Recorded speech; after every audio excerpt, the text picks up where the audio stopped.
जय हिंद, नमस्कार दोस्तों, कैसे हैं आप सभी। स्वागत है आप सभी का आज इस सेशन में। मैं आपका साथी ओआर जाट। आज इसमें वीडियो में बात करने वाले हैं अपने कि राजस्थान के अंदर एलडीसी भर्ती आ चुकी है और इस एलडीसी भर्ती का फॉर्म कब से कब तक भर सकते हैं, क्या सिलेबस है, क्या योग्यता है, क्या आयु है, क्या सीईटी वाले फॉर्म भरेंगे या बिना सीईटी वाले भर पाएंगे, और सीईटी वाले भर पाएंगे तो इस सीईटी वाले भर पाएंगे या नई सीईटी होगी उसके माध्यम से भर पाएंगे, सारी बात बताऊंगा। तो चैनल सब्सक्राइब कर दीजिए, ठीक है। तो आपने देखते हैं यहाँ पे सबसे पहले तो इसके अंदर 10,000 के प्लस आपके पद है जो भर्ती आ चुकी है। राजस्थान कर्मचारी चयन बोर्ड है जो भर्ती करवाएगी और इसके अंदर टोटल 6 टाइप के बोर्ड के अंदर आपकी भर्ती है जो नियुक्त की जाएगी आपको, जिसके अंदर कनिष्ठ सहायक आप कह सकते हैं, जो कि पद होते हैं एलडीसी ग्रेड सेकंड जो आप हो सकते, लिपि ग्रेड सेकंड टाइप का, या फिर इसके अंदर आपकी टोटली मैं बात करूँ 10,644 जो पोस्टें आपके लिए यहाँ पे अलॉट की गई है। तो इसका आवेदन फॉर्म मैं आपको बता दूं कि आपका यहाँ पे स्टार्ट हो जाएगा 15 जनवरी से और 13 फरवरी जो इसका लास्ट डेट है फॉर्म भरने का। तो फॉर्म भरने के लिए आपको सबसे पहले OTR करना पड़ेगा, वन टाइम रजिस्ट्रेशन। कोई नया विद्यार्थी भर रहा है तो उसको बता दूं कि किसी टाइप की गलती नहीं करनी है, शानदार तरीके से 10वीं मार्कशीट के अनुसार आपको सारा बायोडाटा है जो फिट करना है, ताकि आपकी आगे कोई भर्ती फॉर्म के अंदर गलती नहीं आए। और गलती सुधारने का इसके अंदर मौका मिलता है, लेकिन बहुत मुश्किल है, इसलिए फॉर्म भरते टाइम ही आप अच्छे से ध्यान कर लीजिए और फॉर्म शुरू होते ही 1-2 दिन में आपको फॉर्म है जो भर दीजिए, ताकि आपकी कोई आगे जाके गलती नहीं हो। एक बार ये आपको वन टाइम रजिस्ट्रेशन करना होगा, जिसके अंदर आपकी सारी चीज़ें पूछ ले आएगी। उसके अलावा इसके अंदर आपको पद है जो किस कैटेगरी के कितने हैं वो सारा टेलीग्राम के ऊपर मैं नोटिफिकेशन भेज दिया, वहाँ से आप देख सकते हो, ठीक है। आपने मोस्ट चीज़ें यहाँ पे देखेंगे, उसके बाद आपने देखेंगे यहाँ पे सिलेबस। तो ऑफिशियल रूप से नोटिफिकेशन जो है पूरा टेलीग्राम के माध्यम से आपको शेयर कर दिया है। टेलीग्राम चैनल का लिंक डिस्क्रिप्शन दे रहा हूँ, वहाँ से आप जाके देख सकते हैं, ताकि आपको सभी चीज़ें कवर हो जाए और यहाँ पे ज़्यादा टाइम वेस्ट नहीं करना पड़े, ठीक है। तो अपने बात करते हैं अन्य पिछड़े वर्ग का, आर्थिक कमजोर का, सभी को यहाँ पे छूट दी गई है। 12 जिला से एरिया जातिवादी को, यहाँ पे भूतपूर्व सैनिकों को, सबको इसके अंदर अलग अलग कैटेगरी वाइज छूट जो मिली है। एज के अंदर छूट मिली है, किसी को लास्ट मेरिट के अंदर फायदा मिलेगा एज की वजह से। उत्कृष्ट खिलाड़ी है तो उनको भी इसके अंदर छूट मिली है, किसको कितने नंबर मिलेंगे और कौन से गेमों को यहाँ पे इंक्लूड किया गया वो चीज़ें बताइए। इसके अलावा दिव्यांग कैटेगरी को भी यहाँ पे छूट मिलेगी और ये सारी चीज़ें। इसके अलावा मैं आपको बात करूँ तो यहाँ पे सैलरी की मैं बात करूँ, लेवल 5 का यहाँ पे सैलरी जो रखा गया है, तो लेवल 5 की मतलब आपकी लगते ही आपकी लगभग 20-22 हज़ार रुपये सैलरी रहेगी, 20,000 समथिंग।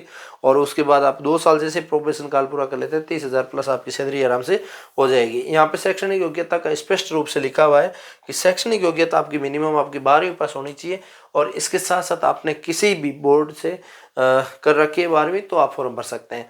या फिर इसके अंदर आपको मैं बता दूं तो इसके अंदर आपको एक RSCIT नाम से, RSCIT या RKCL आप कह सकते हैं, जो कंप्यूटर कोर्स होता है 3 महीने का, आपने नहीं किया, 12वीं पास हो, CET कर ली, तो आप इस फॉर्म को भर के आप आराम से एग्जाम दे के, एक ही पेपर होता है, आराम से पास हो जाओगे और वो पेपर दे लो। आपका ओपन कोटा बोर्ड है जो करवाता है और हर एग्ज़ाम चलता रहता है। आप नियर बाई कहीं 2,000 रुपये लगेंगे, आप कर लो, ठीक है। बहुत ज़रूरी है ये RSCIT नहीं कर रखी तो। इसके अलावा ये चरित्र प्रमाण पत्र वगैरह, आयु मैं आपको बता दूं, चरित्र प्रमाण पत्र तो आपको नौकरी लगने के बाद बनाना, अभी कोई ज़रूरत नहीं है। आयु की मैं बात करूं, मिनिमम आपकी 18 साल चाहिए और हाईएस्ट आपकी 40 साल तक आप फॉर्म भर सकते हैं और आपका 1/1/2027 के अकॉर्डिंग आपकी आयु गिनी जाएगी, ठीक है। ये आपकी सारी चीज़ें हैं। अब इसके अंदर मैं बात करूँ आपके लिए, तो आयु मैंने बता दी और विवाह प्रमाण पत्र जो जिनके किसी की दिक्कत आ रही तो वो उस हिसाब से देखें वीडियो और नोटिफिकेशन पढ़ लें। बाकी ज़्यादा किसी की दिक्कत आती नहीं है। वन टाइम रजिस्ट्रेशन आप CSC या मित्रा के माध्यम से करवा सकते हैं या खुद के SSO के माध्यम से कर सकते हैं। और परीक्षा का आयोजन है वो आपको इसके अंदर डेट दे दी है। परीक्षा डेट आपकी यहाँ पे 5/7/2026 के अंदर रहने वाली है। दूसरी आपकी यहाँ पे 6/7/2026 को रहेगी, जो कि ऑफलाइन मोड पे आधारित होगी, OMR शीट के माध्यम से, ठीक है। ये सारी चीज़ें होगी। अब इसके अंदर मैं बात करूँ आपके लिए, प्रवेश पत्र आपको इस साइट पे मिल जाएगा requirement.rajasthan.gov.in या फिर SSO ID के माध्यम से जहाँ फॉर्म भरते हैं वहाँ भी आपको मिल जाएगा। ये सारी चीज़ें, नियुक्तियाँ, आपत्तियाँ, ये सारी चीज़ें हो जाएगी। आवेदन कैसे करना है वो ऑलरेडी आप कहेंगे तो अलग से एक वीडियो बना दूंगा कि आप एलडीसी का फॉर्म कैसे भर पाएंगे। स्टेप बाय स्टेप प्रक्रिया बता दूंगा। ओटीआर आपको ध्यान से करना है, मेन चीज़ ओटीआर ही है। और आपका कोई करेक्शन हुआ आपत्तियों के लिए आप जब फॉर्म लगाएंगे तो उस टाइम 100 रुपये आपकी पर क्वेश्चन की आपत्तियों की शुल्क लगेगी। और ये सारी चीज़ें आपकी इसके अंदर मेंशन है। ऑनलाइन आवेदन में संशोधन की प्रक्रिया भी आपको दी जाएगी 2 दिन सबमिट करने के बाद, जिसके अंदर अभ्यर्थी का नाम, पिता का नाम, लिंग, जन्म डेट, ये स्वयं की फोटो, हस्ताक्षर, नमूना ये आप एड कर सकते हैं। ये सारी चीज़ें हैं। वन टाइम रजिस्ट्रेशन के डॉक्यूमेंट आपको भरना पड़ेगा। डॉक्यूमेंट वो भरने के बाद आपको बार बार सबमिट करने की जरूरत नहीं पड़ेगी। आप जैसे फॉर्म भरेंगे सबमिट हो जाएगी। ठीक है, आपको ये सारी चीज़ें ध्यान रखनी है, ये सारी चीज़ें देखनी है। और इसके बाद मैं आपको बात करूँ तो इसके अंदर और क्या है, सिलेबस रह गया बाकी अपना अपना सिलेबस देख लेते हैं अभी, ताकि आराम से कोई दिक्कत ही नहीं आए। नौकरी लगने के लिए सबसे महत्वपूर्ण तो सिलेबस ही है। ये लो भाई, 2 स्टेप में आपकी परीक्षा का स्कीम है, जिसके अंदर आपको पता है एक हिंदी और इंग्लिश होता है, एक आपका जीके जीएस होता है। जिसके अंदर प्रथम प्रश्न पत्र जो हिंदी नहीं जीके जीएस का रहेगा, जिसके अंदर सामान्य ज्ञान रहेगा।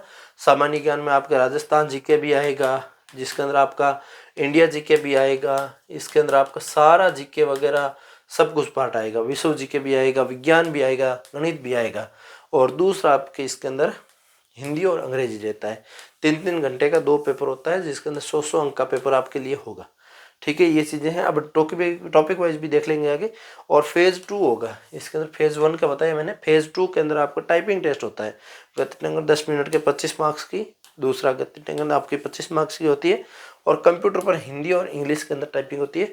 दोनों अलग अलग होती है, दोनों का समय अलग अलग होता है। ये सारी चीज़ें रहती है। उनके द्वारा फेज़ 1 में प्राप्त औसत अंक दिए जाते हैं। ठीक है, ये सारी चीज़ें रहती है। ये सारी ये एकदम क्लियर कट आपके लिए लिखी गई है। अब मैं बात करूँ इसके अंदर आपकी जो पेपर 1 है उनके अंदर सामान्य ज्ञान के सिलेबस की, तो यहाँ पे आपकी करंट अफेयर्स भी पूछी जाएगी, जिसके अंदर राष्ट्रीय करंट अफेयर्स भी है और मुख्य घटना आपकी। ये सारी चीज़ें आपको बेसिक तौर पे आपको समझनी है और याद करनी है। भूगोल की मैं बात करूँ, भारत की भूगोल यहाँ पे रहेगी, राजस्थान की भूगोल यहाँ पे रहेगी, दोनों भूगोल यहाँ पे रहेगी आपकी। और आर्थिक जो आपके चाहे इकोनॉमिक्स में ले लो, कृषि वगैरह टॉपिक, या फिर ज्योग्राफी में कवर कर लो, वो आपकी इच्छा है। राजस्थान कला संस्कृति इतिहास, इसके अंदर मैं आपको बता दूं मध्यकालीन इतिहास है, स्वतंत्रता आंदोलन है और राजनीतिक पुनर्गठन, ये जो आपके रहेगा। लोक भाषा, लोक देविया, ये संत संगीत, ये लोक नृत्य, संत कवि योद्धा, ये सब चीज़ें आपके लिए रहेगी। मेले लेते हैं रीति रिवाज वेशभूषा, ये सब टॉपिक है। और राजस्थान के औद्योगिक विकास जो आपका जियोग्राफी का टॉपिक है। बाकी आप इकोनॉमिक्स में लेते तो भी आपकी इच्छा है, ऐसी कोई बड़ी बात नहीं है। दैनिक विज्ञान के अंदर आपकी 10th लेवल की मैथ रहेगी, कोई ज़्यादा इसके अंदर नहीं रहेगा। 10th लेवल की मैथ होती है, जिसके अंदर आपकी मैं बताऊं आपकी फिजिक्स भी आती है, इसके अंदर फिजिक्स के साथ बायो भी आती है और केमिस्ट्री भी कुछ है जो टॉपिक इसके अंदर रहता है। ये तीनों सब्जेक्ट इसके अंदर मिक्स रूप में आपको पढ़ना होता है। और इसके अंदर बेसिक टॉपिक से आपकी मैं बात करूँ 10 टॉपिक रखे गए हैं। मैथ्स की मैं बात करूँ तो बेसिक मैथ्स आपकी पूरी कंप्लीट है, जिसके अंदर रीजनिंग भी शामिल है, रीजनिंग के भी कुछ पर्सन इंक्लूडेड है। ये सारी चीज़ें 100 क्वेश्चन आएगा, 100 नंबर का होगा, 150 क्वेश्चन आएगा। जो आपका 3 घंटे का समय पेपर होगा, 1/3 नेगेटिव मार्किंग भी होगा। ये सारी चीज़ें। पेपर सेकंड, जिसके अंदर आपकी हिंदी आएगी, हिंदी पूरी ग्रामर पूरी कंप्लीट है, इंग्लिश पूरी व्याकरण पूरी कंप्लीट है। ये आपका सिलेबस रहने वाला है। ठीक है, एग्जाम पैटर्न वही मैंने जो आपको बताया है, जिसके अंदर 5 ऑप्शन आएंगे आपके। जो पहले 4 ऑप्शन आते थे, 5 ऑप्शन ई ऑप्शन आगे है। जो आपको प्रश्न का उत्तर नहीं आए तो उस घोड़े को आपको काढ़ा कर छोड़ना है, खाली नहीं छोड़ना है।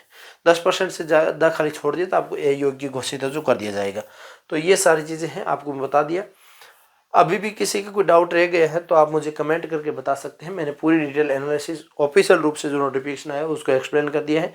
किसी को कोई डाउट रहे तो कमेंट करके बता सकते हैं। मैं मिलूंगा किसी ने, तब तक के लिए जय हिंद, जय भारत।